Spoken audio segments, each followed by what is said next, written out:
All right. Hello, everyone. Welcome to our webinar for this evening. My name is Kim Levinsky, owner and race director for Sasquatch Trail Running. We put on trail parties in northern New Jersey and the Hudson Highlands of New York. And our next event, the Wild Goose Trail Festival, is coming in hot. We are just a few weeks away. And tonight is a highly anticipated webinar with our friend Rebecca Fitzgerald, the administrator for NJ State Parks. Rebecca, thank you for coming on tonight. Yay, Kim. I'm so happy to be here. Thanks for inviting me. We're stoked. So we had talked, I guess, probably months ago about this webinar where we're going to be chatting about primarily the wildlife situation at Wawayanda. Many of the questions that came in ahead of time were folks who were asking about bears and how to handle bear encounters.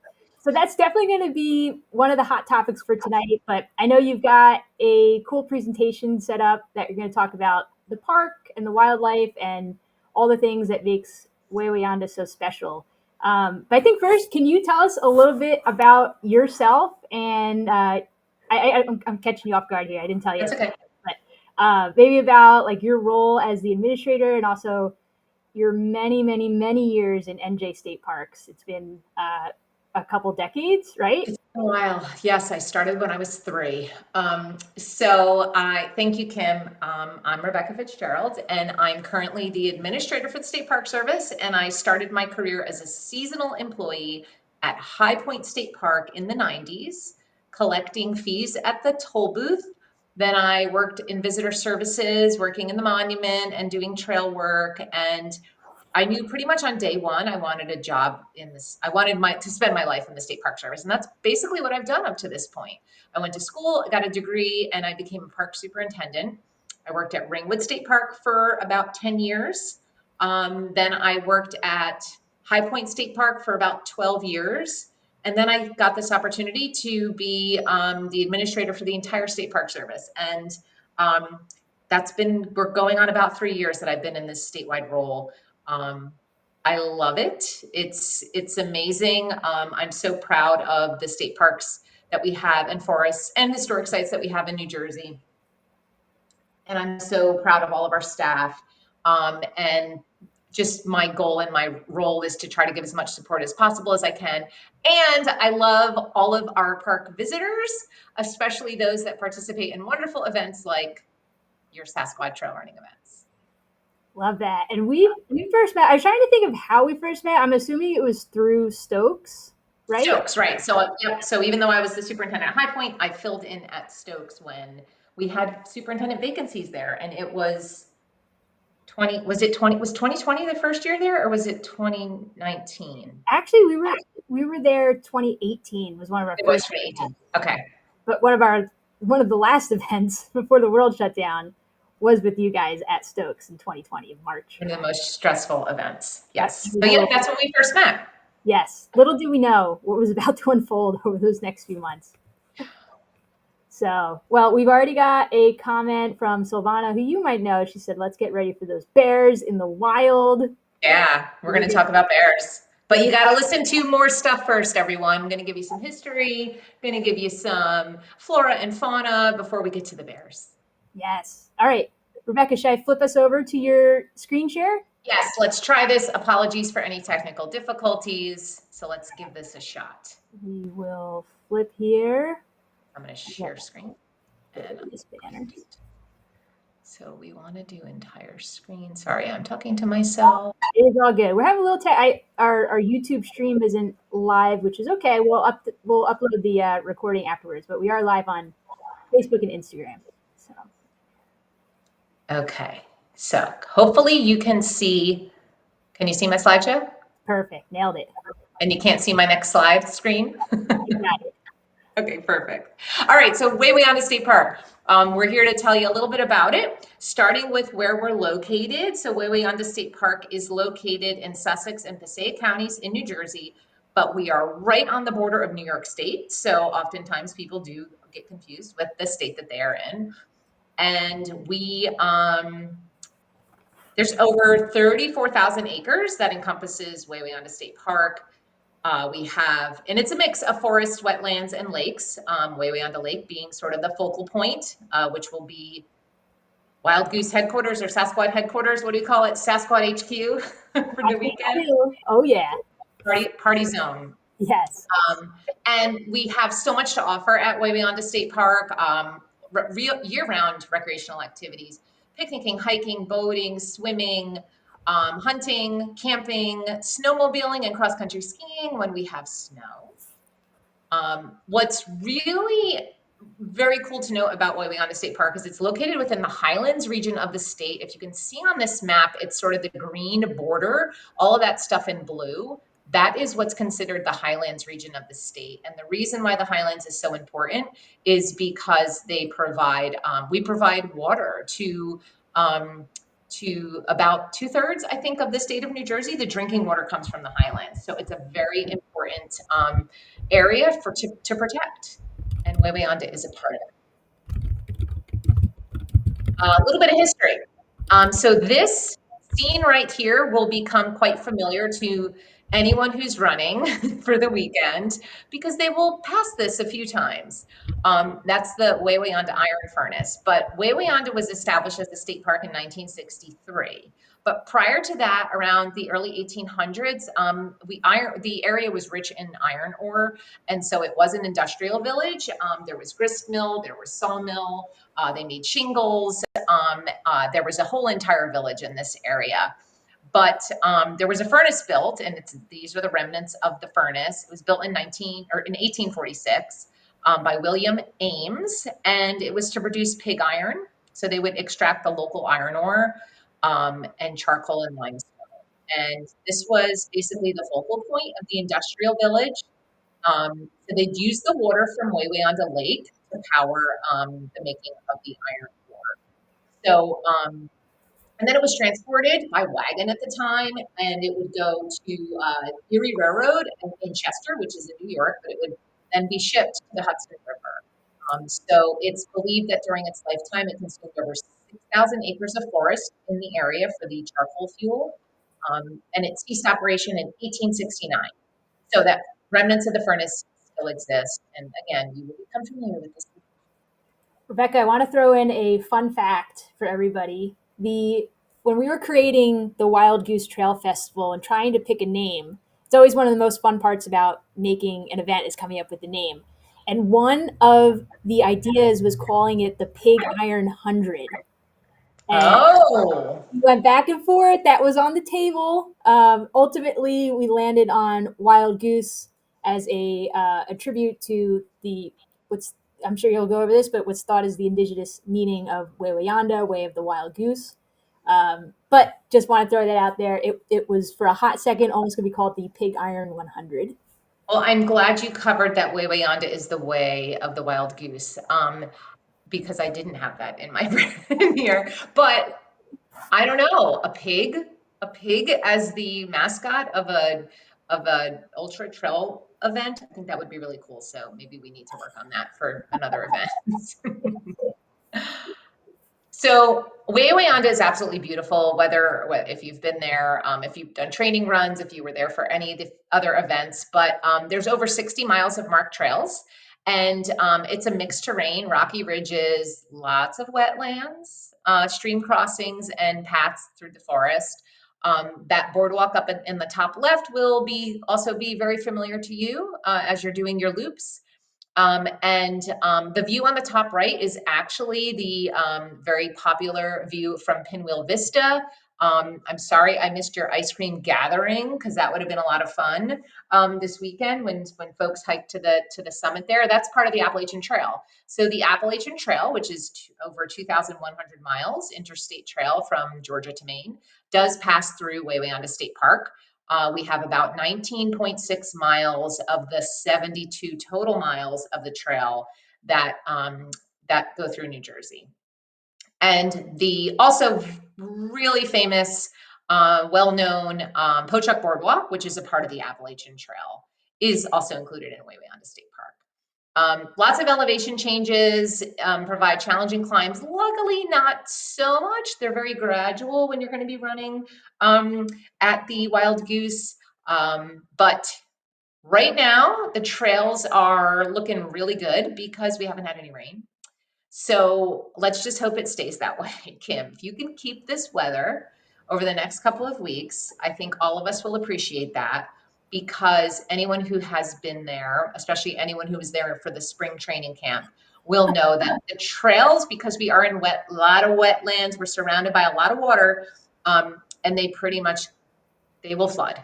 So you may want to bring your PFD with you if we get any rain between now and then. Makes it much more fun experience. So let's talk a little bit about the makeup of Wawayanda State Park. It's mixed hardwood forest. We have oak, maple, birch, and hemlock. And there are some beautiful wildflowers. There's mountain laurel, which this is not a picture of mountain laurel. This is so the mountain laurel blooms in late May into June. And we have rhododendrons, which you'll see them. You're going to run through rhododendron tunnels. And they usually bloom later in July. So if you can ever get to the location during those time periods, it's beautiful. Um, I love the mountain laurel and the rhododendrons. And our mammals, otherwise known as Normans, what I like to call them. But we have what you'll we have a lot very good population of white-tailed deer in the area. Bobcats. So the bobcats have made an amazing comeback. The population, especially in the area of the state where everyone will be visiting for Wawayanda. Probably highly unlikely that you will see one. They're very elusive, but they do reside in the park. We have porcupines, again, something you probably unlikely to see, but they are out there. It is a myth that porcupines shoot their quills, so if you happen to see one, do not worry. They are the slowest, kindest, sweetest looking animals as long as you do not come in contact with the quills. We have beavers. They're amazing, amazing engineers of nature. They do cause some destruction in some areas, but you might see one swimming around. And I heard last year that there was a skunk that made a regular appearance. Yes. So I wouldn't have normally brought up skunks, but since I knew there was one hanging around last year, I thought it was important to include our little friend. I couldn't believe how many people saw skunks last year. I was really shocked. I mean, I don't know if I've ever seen a skunk out on trail when I've been running or hiking. I've definitely seen porcupine. I've seen beaver dams at Stokes for sure. Oh Um, yeah. and I have seen one bobcat, which was surprisingly at Pyramid Mountain over in the Denville area, which I thought was very surprising to see one over there because that's kind of it's really busy area. So, but I felt really lucky to see one. Bobcats were really cool to see. Yeah, I saw the shadow of one once, and I didn't realize it was a bobcat till after I saw it. And there's been wonderful conservation efforts in place to for the bobcat habitat. So it's great to hear that you saw one in a pretty busy area. Okay, next I will give a warning. Some people might get a little alarmed by what I'm going to show you on the next page, but had to go with sharing about our resident snakes. And well, of course, our Eastern red spotted newt, you will see a lot of these out there. You'll see them everywhere. They're adorable, bright orange phase. But we do have snakes. We do have a lot of snakes in Wawayanda State Park. Um, the one if anything, that you will see is probably the top right, which is the black rat snake. I actually was out there 2 weeks ago and saw a nice chunky boy on the side of the trail. What we also have is a healthy population of northern water snakes. So this is the photo underneath the black rat snake. But it's important to note that there are two venomous snakes in New Jersey, and both of them could be present in Wawayanda State Park. Highly unlikely that we will see them in the areas where the trails are for the wild goose, but they are certainly in some of the other areas where there's higher elevations, rocky outcrops. So the timber rattlesnake is the one on the top left. The rattle itself is, of course, a good indicator, but sometimes rattles break off. So And then the copperhead on the bottom left, much more elusive in our area of the state than the rattlesnake may be. But with all of the snakes, just respect them, give them their distance. If you know that you might need to let them sort of slither on their way, but don't be alarmed and never try to pick one up, especially if you don't know the species.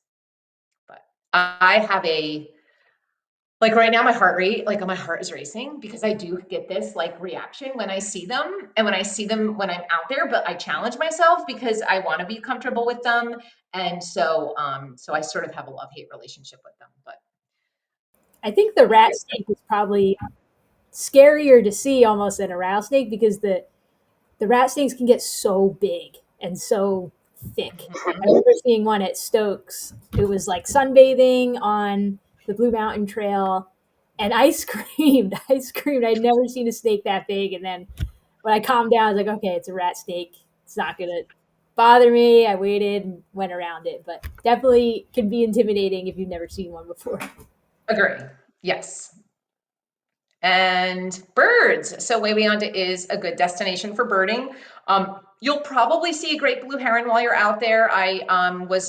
I got the like was totally like freaked scared. It scared me. It scared the bejesus out of me when I was going through an area the other day because it was so quiet, and then boom, he flew out of nowhere. So, but the great blue herons are really cool. We do have a bald eagle population. If you're lucky, you might see one flying over the lake.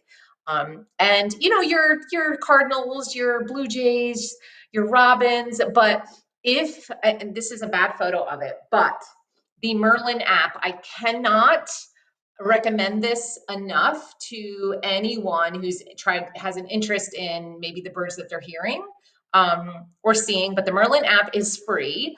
Download it. I don't get any credit for this. Cornell School of Ornithology has it. You download the pack for the location you're in. So you want to get the Eastern Bird Pack for when you're in Wawayanda. If you haven't used this app yet, you can actually do a sound ID. So if you hear a bird and you're like, oh, I wonder what bird that is, you can record, you can basically hit sound ID, it will start recording and it'll start to show you each of this. If there's multiple birds, you'll see it highlighted and it will identify the bird. Um, I use this all the time, especially when I'm out hiking, when I'm trail running. So I don't even stop.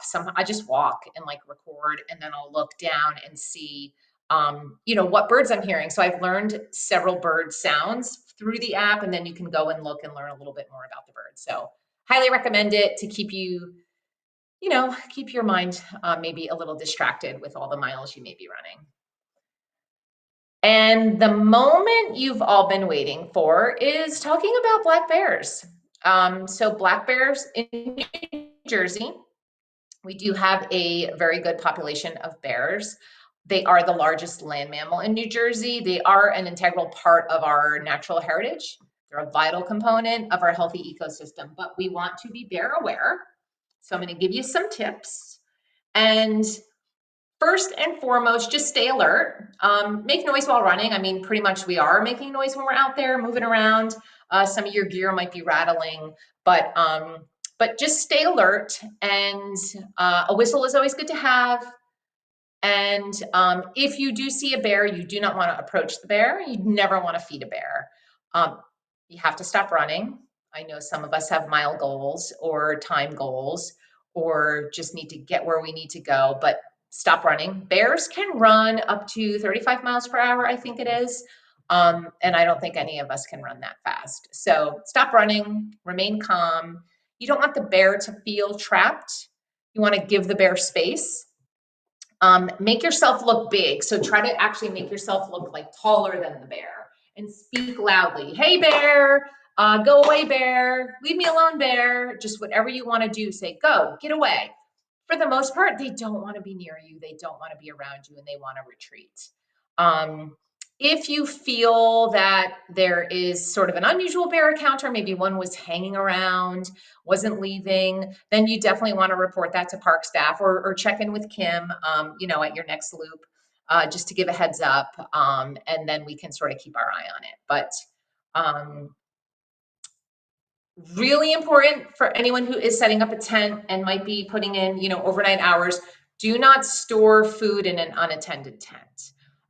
There will be a group setup of people, so there's going to be people around. But if you don't have somebody who is helping crew or is just staying with your items, you should put the food items in the trunk of your car. What's great about the setup at Wawayanda is there's enough parking within your loop, so you're really not going to have to go too far out of your way at any point to get to your car. So just remember to keep that in mind if you are setting up a tent. And do your homework. There's a wonderful website. NJDEP has a whole lots of information about bears. Be bear aware and bear safety tips. One thing I do have to share, bear spray. I see this out there a lot. People say, carry your bear spray, but technically speaking, bear spray is not legal to carry in New Jersey. Right now, technically, the legal amount you can carry is 3/4 of an ounce. That is not enough to use to spray a bear. Um, Plus, you also would not want to use bear spray unless you're sort of kind of trained on it. But so just keep that in mind. Whistles, something to make noise, that's going to be your best bet. And if a bear is aggressive, which would be highly unlikely, but you can use your poles, anything that you might need to just sort of get them out of your way. But that is, like I said, highly unlikely that would happen. And maybe we have more questions, but I'll move on. Rebecca, And that's it. your years of hiking and working at the parks, have you ever personally encountered a troubled bear? Like, you think about all the time you've been outside, how many have you ever encountered? Zero. The problem bears that I've encountered are those that live in my neighborhood because they are used to getting residential garbage, people who put their trash out too early. And I'm sure you're familiar with this too, Kim, with where you live, because they're habituated, they're attracted to the trash. But within the forested area, I have not had any problems. It is always it is an adrenaline boost when you see them, especially when you're out alone. But usually, again, being alert, being aware. If you are listening to music, you should have ambient sound, be able to hear it, because that's going to help you. And observe, take pictures if you can, if you're far enough away. And but I've never encountered it, and I've seen a lot of them throughout my years, either working or just on my own time. Because what I didn't mention earlier when I said I was a park superintendent is pretty much every day off that I have, I'm outside doing something. So I've had a lot of time out there. And you're signed up for Wild Goose. I am signed up for the Wild Goose. I am going to be there on Sunday and see how many miles I get in, and I'm looking forward to it. That's it as far as my formal presentation. So I'm going to stop sharing my screen, which I think I did. Yes. Okay. Oh, I didn't get to see all those little comments over there. I know we got a couple comments here. We got Judy Heller. This is a little time delayed, but she said snakes. Thanks. Sorry, Judy, I missed that. But we've got another one here. This is from Bill. Says, what wildlife are we likely to run into in the evening and overnight hours? Touched on this, but let's dive in a little bit further on this one. Yeah, so skunks are nocturnal. I mean, they're going to be out there at night if they are going to be out there. So I think anything that you're more likely to see in the evening would be a skunk. The mammals are going to potentially be moving through at night, deer and bear, but they're going to be so in tune to the sounds and the noises around them, especially in the evening. So it's highly unlikely. You might hear them scatter off. You might hear them run away, which will startle you if it's dark. But it's the encountering them wouldn't be terribly likely. I'll tell you, the wildlife that scares me the most when I'm not prepared is the squirrels. They're the loudest. They're the loudest, and you hear it, and you're like, "Oh my gosh, what is that?" And it's a squirrel. They really are the loudest.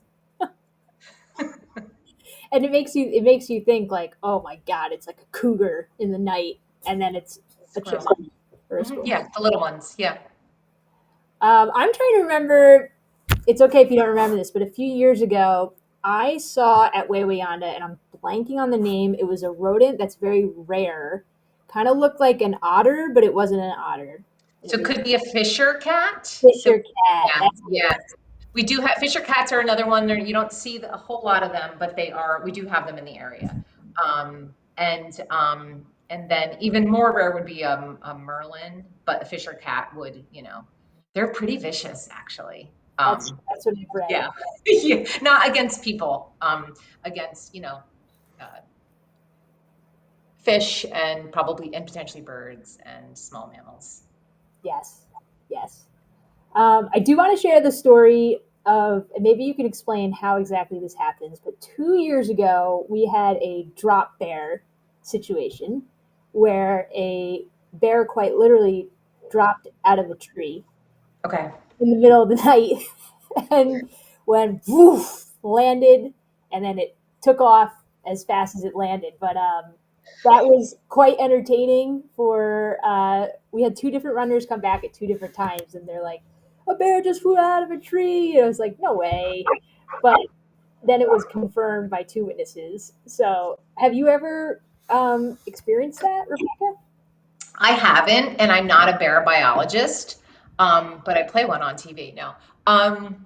It was probably sleeping and it fell out of the tree. That's probably what happened.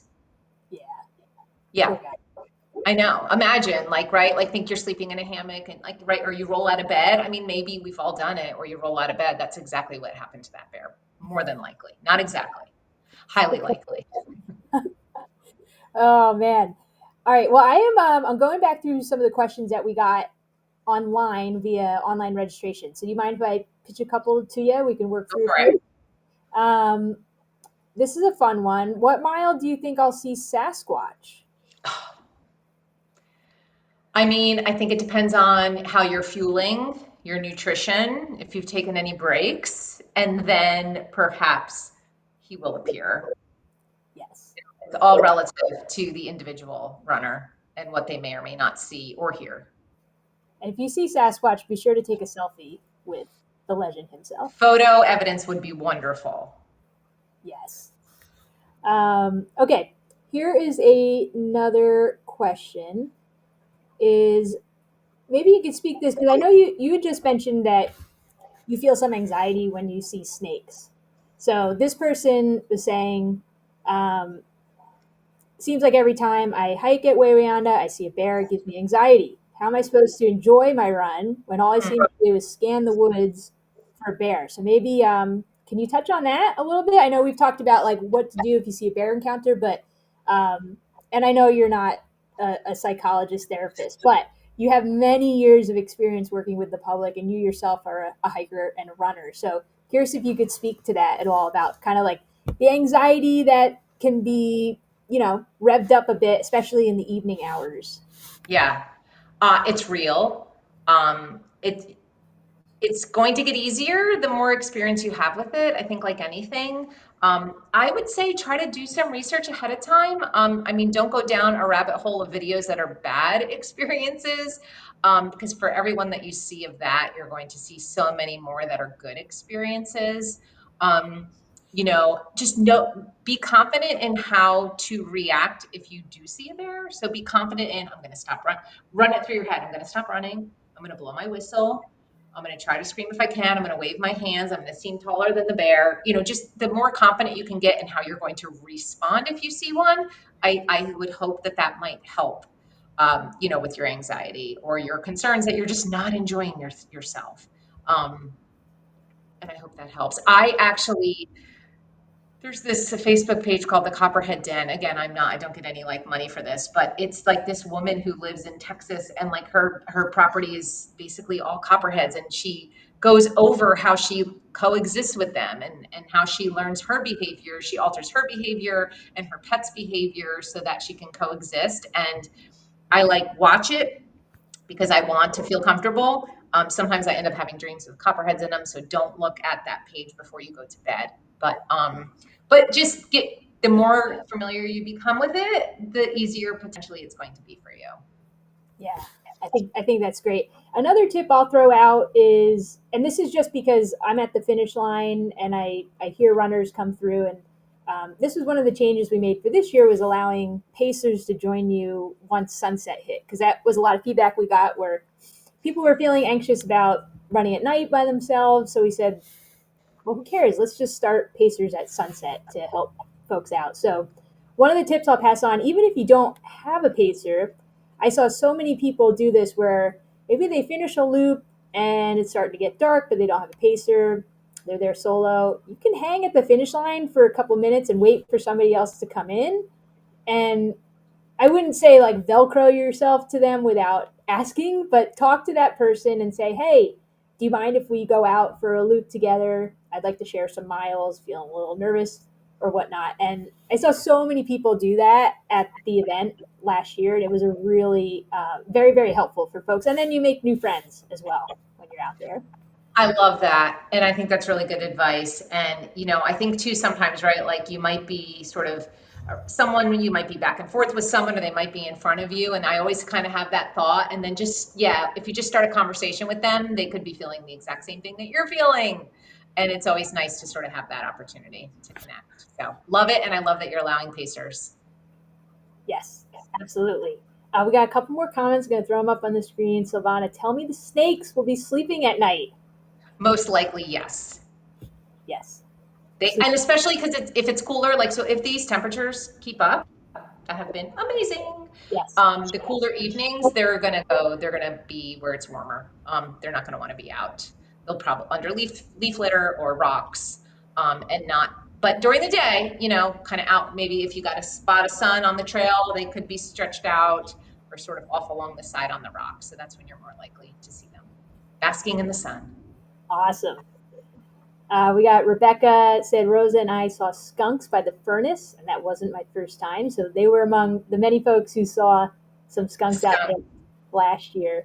I mean, I don't want to I would not want to get sprayed by a skunk, but you have to get really close to them for them to be in defense mode to actually to actually spray. So hopefully there are no skunk sprayings. Agreed. Agreed all around. I've got a question for you, Rebecca. This is for folks who are bringing crew to come and they're going to be hanging out, maybe family where they might have kids who are old enough to hike.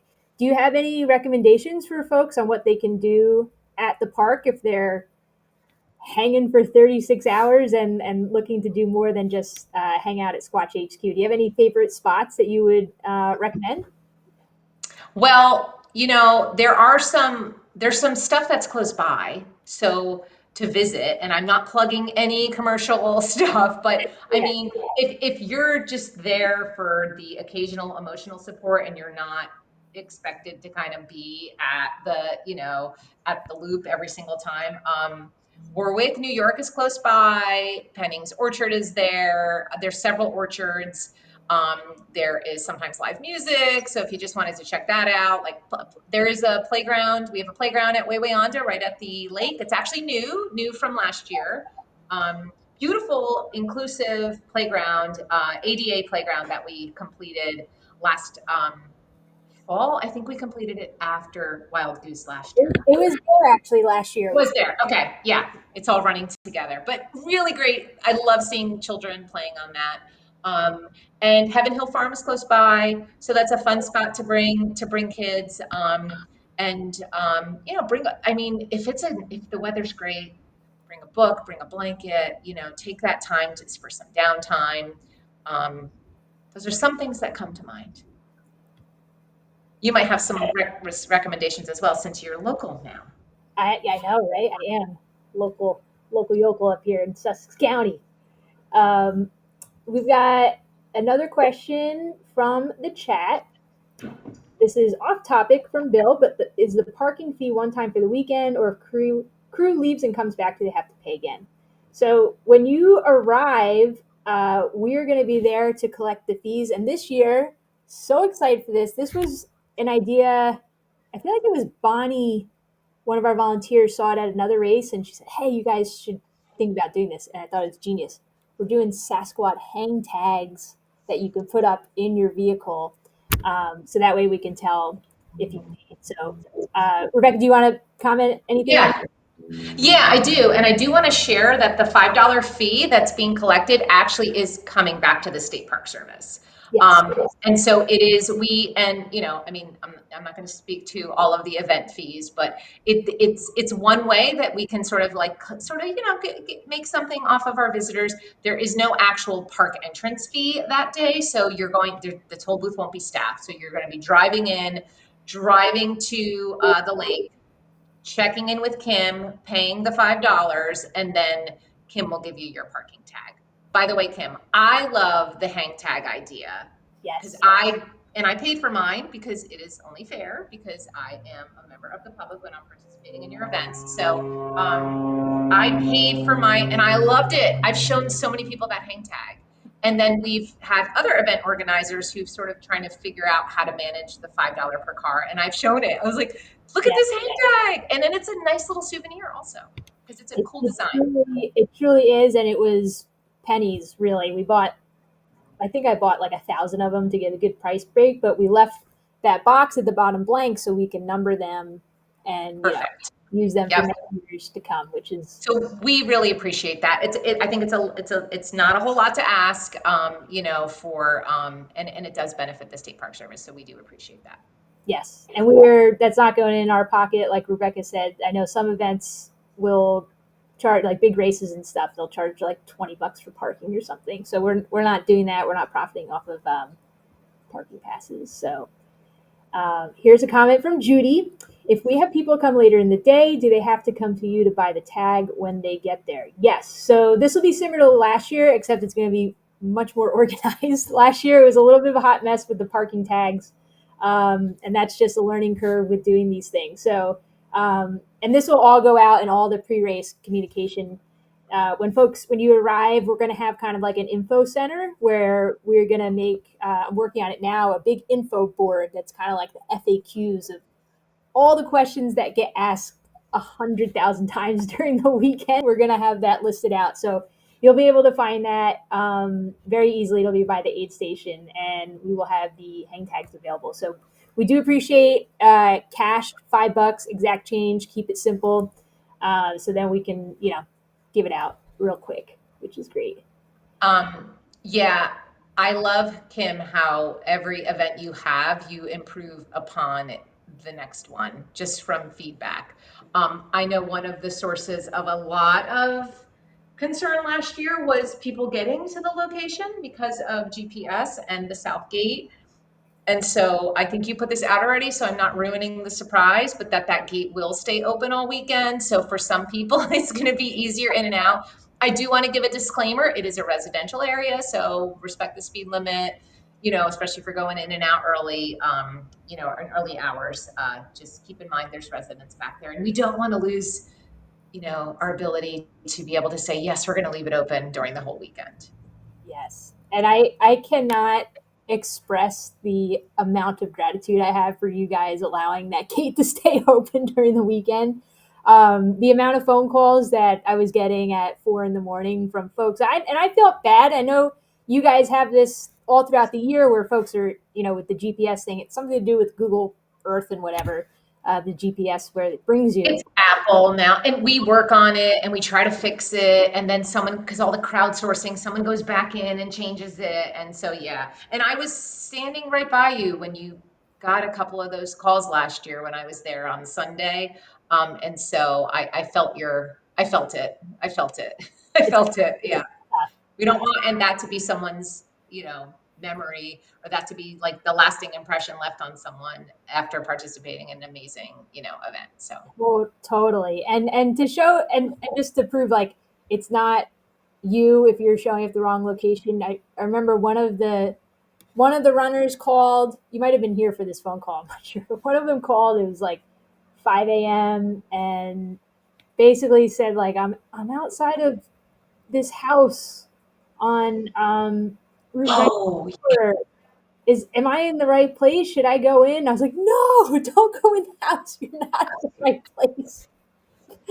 Please wait a second. So if your GPS brings you to something that really doesn't look like the park, odds are it is not the park. So you'll know you're in the park. yeah, Kim, we have stories of people who a GPS brings them to a location that they'll set up like their picnic, like they'll bring out their picnic stuff and then they're on someone's lawn that is, a couple, Oh, like, yeah.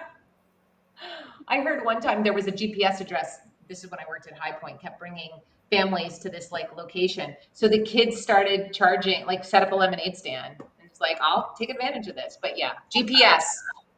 I mean, I don't even think about where I'm going anymore. Like it's too much. I use it too much. I count on it too much. So we all do. yeah, it's true. So we are very thankful for that. We did send that out in this last email. We've been doing weekly updates. Well, you're getting them because you're on the roster. Yes. But make sure you take the time, open up the Trail Party Handbook because we've got really detailed pictures with maps that will show you exactly like where is the main entrance that brings you past um, the main park office, which is off of Warwick Avenue, and that's closer to like Warwick, New York, and West Milford.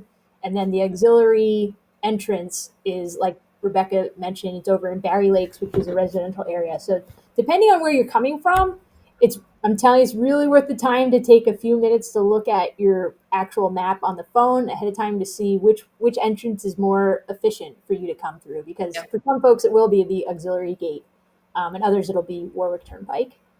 Agree. For me, it's the auxiliary gate. Same. Yeah. It's a difference of like So almost, I'm also happy that it's open because I don't use my magic key. If it's closed to the public, I'm not using my magic key to come in because I want to be fair. So now I'm happy it's open for me too. yes, yes. Rebecca, I do want to ask you one more wildlife specific question, and this is really universal for all races these days. But I was wondering, can you talk about the tick situation? If are they common at Wawayanda? What are some good practices? Maybe talk about doing tick checks, stuff like that. What's your advice for those little pesky creatures?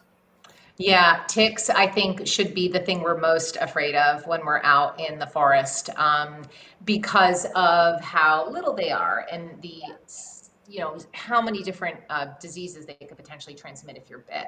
Um, Use the tick deterrent of your choice. I'm not going to, tell you what you should be using. The heavy duty stuff is probably your better option than the natural stuff, but again, use whatever your preference is. Cover your legs if you can, your ankles. So if you have socks that you could pull up at least to your calves, that helps. Light colored socks, even better. But for the most part, the trails are pretty clear. So for the most part, everything that's on the loops that we're doing at Wild Goose are well traveled trails or maintained trails. So you shouldn't really need to be brushing up against. It's the high grasses. That's where you're going to tend to pick up the ticks. The area where headquarters will be set up, or where some of you might have tents set up, etc. That's our swimming area in the summertime. We just got done with an amazing summer, filled to capacity weekends. That grass is mowed. There's a sandy part of that area, so highly unlikely, unlikely there. But be diligent, check regularly. Lint roller is your friend. Get a lint roller, get 2 lint rollers, have them in any vehicle you may ever be in where you may be walking where there's ticks, and then you give yourself a quick little roll. That to me has been, I learned that trick just recently within the last couple of years from a coworker, and I never leave home without it now. Lint roller. Love that. Good tick hack right there. There you go. Rebecca, I think that's all the questions we have. Is there anything that we missed that you want to touch on before we wrap up here? Um, I will, we do have Clivus Multrum toilets at Wawayanda. Yes. They Yes. are an interesting toilet setup, and they may be a little stinky, and it's just the nature of the mulching system units. So I think most of us are pretty hardy. And by us I mean trail runners and hikers and outdoors people. For the most part, are pretty hardy, but just beware. They're not dirty. The bathrooms aren't dirty. Staff will keep them as clean as they can, but just be prepared for a little bit of that odor. There's a little But I bit. don't want to end on that. Can't end on toilets.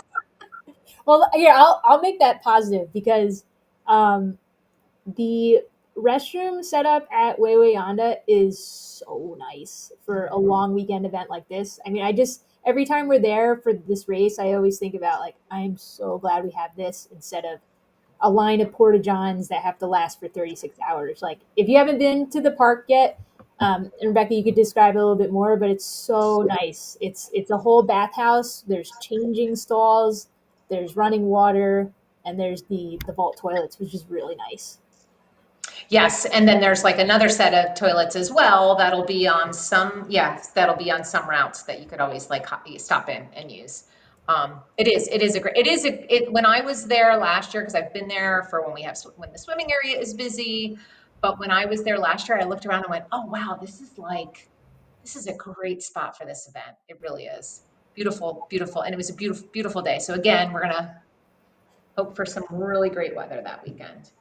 Yes, and you just gave away a great tip, which I'll pass on. This is not meant to be kept a secret, but I heard some runners say like, "Oh, we found the secret bathrooms." They're not a secret, but they can be strategic. Where if you're really trying to maximize your time, or I guess minimize your time not running, um, it does cut off a few seconds, maybe By 30 the seconds. boat, So by the boat. yeah, by the boat launch, and then I think actually the restrooms at the camping area, those little outhouses, are still open as well. Oh, yep. Yeah, they will be because group camping will be open. Those are actually, yeah, those are the good secret ones. I wasn't even thinking of those because the ones by the boat launch, you do have to go up a relatively steep set of steps, so you might not be feeling up to doing that after a couple of loops. Yes, so those are the two secret spots where if you want to minimize your stoppage time, you can hit those restrooms before you get into Squatch HQ. Well, are we ready? We're ready to run. I think so. I think so.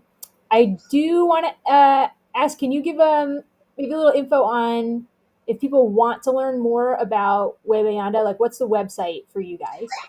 Stateparks.nj.gov. So check that out, and then you can choose a parks and forests, and you can choose Wawayanda State Park to learn more about the park. And yeah, do your googling, do some advanced research, and we're really looking forward to seeing all of the Sasquatch runners. And we got to do, and Kim, I know we do, I try to do this every time I'm at the Stokes events, but be really cool to find out how many people are first time visitors to Wawayanda, because that's what we love Yeah. about your events is how many people discover, New Jersey State Parks because of signing up for Sasquatch Trail Run. So I do love that, and we love our first time visitors. And truly, like, once you're out there, you're going to think, if you're not familiar with this part of the state, um, it's like this wilderness experience, so close to lots of stuff.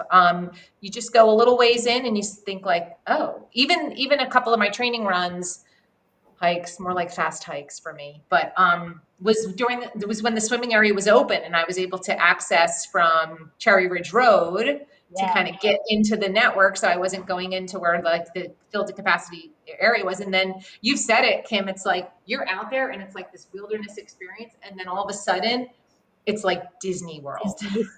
Disneyland, right? People, they're barbecuing, their tents are up, everyone's having a great time swimming. And then just, within less than half a mile, you're back into that wilderness experience and you can't even hear them. So that's like the really cool part about it. Yeah. It really is. And I love that. Some people get like, oh, there's too many people here. But I love seeing all those people because it's tons of families that come out with kids and they spend the whole day. Most folks that come, they're getting there early so they make sure they can get in and then they're not leaving till the park is closing up. So I think it's great. I like it a lot. Yeah, I love it. I love that you feel that way too. I do as well. Because then what's the point Totally. otherwise? Yeah. Totally. So, all right, Rebecca. Well, this has been awesome. Thank you so much for sharing your knowledge and your wisdom and advice with us tonight for the Wawayanda Wonderful Wonders webinar. www. Dot. Thanks, Kim, and for everyone who is listening, and good luck to anyone who's participating. And I will see you there on Sunday. Awesome. All right, y'all. Thank you so much for tuning in to this webinar this evening. Again, if you want to learn more about us, SasquatchTrailRunning.com. you haven't signed up for Wild Goose yet, we still got some spots. You go sasquatchtrailrunning.com/Wild Goose, and all the info is there. Registration. Want to volunteer? We need more folks to come out and volunteer because we have a record number of people coming out. We're over 360 folks for the weekend, which is quite large for Sasquatch. So come on out to join the volunteer dream team, and we'd love to see you there. So again, Rebecca, thank you so much for tonight. Thanks, Kim. All right, y'all, keep it school watchy.